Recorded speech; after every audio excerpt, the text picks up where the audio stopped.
Hey you all, so it is time for the Tell 'em Tuesday.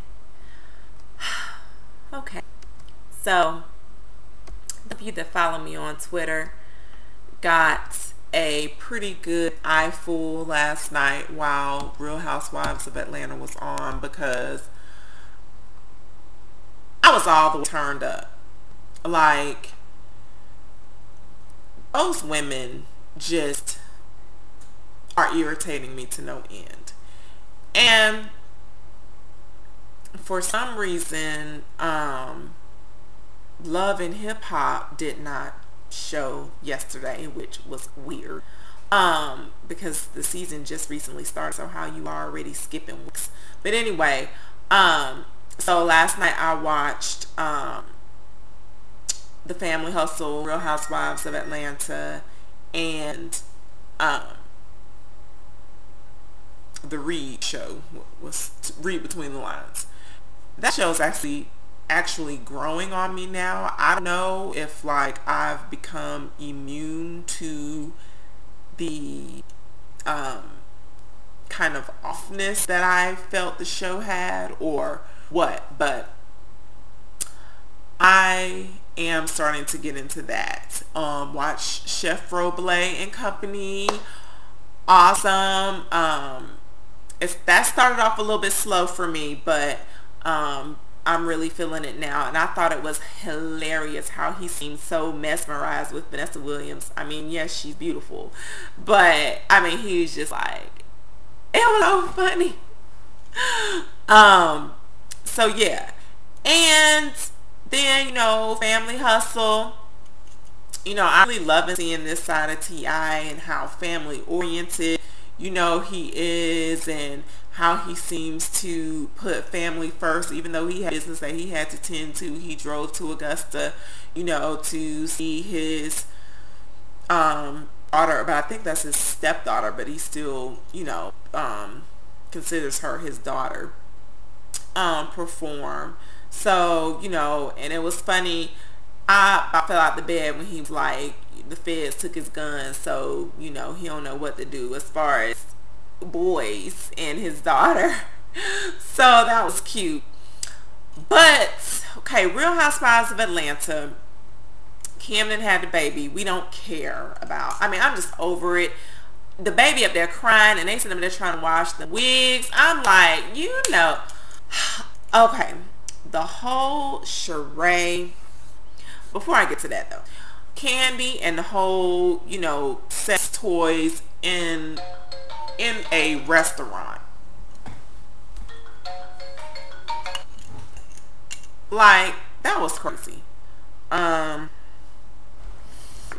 Anywho, so Sheree and the crying and carrying on and not wanting to send Bob to jail, you know, she just doesn't strike me as that caring of a person, you know, for her ex-husband. So I knew that there was more to the story, because I was like, you know, why is she so hesitant? I mean, if she hasn't got child support in 4 years, then clearly, you know, sending him to jail isn't going to make matters any worse. I mean, you hadn't got child support in 4 years already, so I mean, him going to jail, it's not like there's a possibility that he may pay you.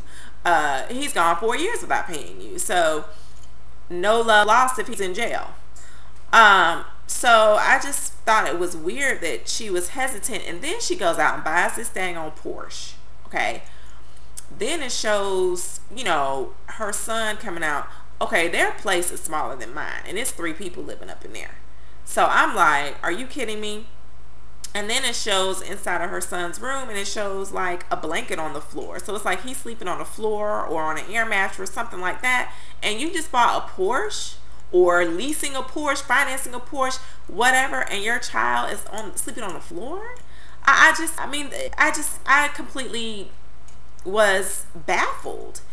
And then on Media Takeout, had that evidently Sheree, the house that she was living in, that he allowed to foreclose, supposedly part of the divorce agreement was for them to sell that house and for him to give her $400,000 after the house was sold, and he was to give her $25,000 up front.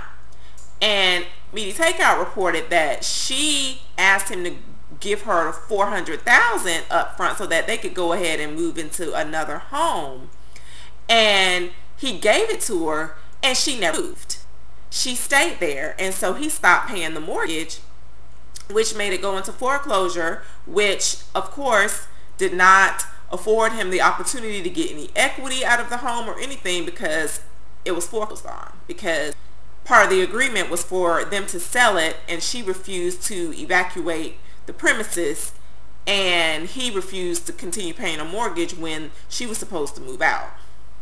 So, and y'all need to go to TamaraTattles.com, because on her blog she shows pictures of how Sheree left that house after she moved out. She has pictures of the kitchen. When I say there was nothing left in that kitchen but the dang on floors, the walls, and the countertops.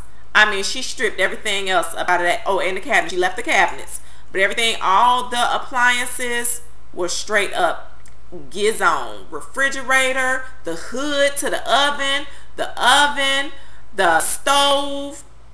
Well, the oven and the stove, one and the same, but I mean, dishwasher, all of that. And I'm like, where is it? Because clearly it ain't where you at now. So, did she sell it? I mean, so it seems like she's just on this whole swindling, hustling type deal. And I mean, I just don't like it. I don't like it, because my thing is, be honest, you know, and don't take advantage of people. And, you know, you talking about wearing a dang on Dolce & Gabbana suit into the courtroom and all this foolishness, and your kids eating sandwiches and Cheetos and 3 grapes. I mean, it makes no sense. So if that is true, then, I mean, yes, the children, you know, should not be kind of caught in the crossfire, but I can understand why Bob does not want to give her any more money, because he has already been duped, you know, out of thousands, tens of thousands, hundreds of thousands, possibly. You know, I don't know how much equity, you know, how much they would have been able to sell the home for. I mean, it is a pretty bad seller's market right now, so I don't know what they would have been able to sell the house for. But for her to stay up in there knowing she was supposed to leave, you know, and not pay. And, you know, Kim, and talk about her daughter and how she doesn't do anything around the house, all I could say was like mother, like daughter. Because what do you do? Okay, when was the last time Kim had a job? So her daughter is taken up by example. You have shown her no example of having a work ethic. Consider, you know, sleeping with folks some work, because that's the only work that she's been doing. So I'm like, you know, how can you expect your daughter to want to help out around the house and yada yada yada when you have given her no example? Because the girl is 14. Kim was with Big Papa for I think 10 years or something of that nature. So for most of her life, she has seen Kim as a kept woman. So come on. But anyway, that's it, y'all. I have a sore throat, so I'm trying to not talk as much, but you know, I wanted to go ahead and come up. I couldn't do it last night because all them shows came on last night, so I couldn't work it in. But that's it. You know, leave your comments and make sure, you know, you follow me on Twitter, come to my blog, you know, because I have more fashion stuff on my blog than I actually show on YouTube. And Twitter, you know, when the shows are on, I'm tweeting. So that's it. See you guys later. Peace.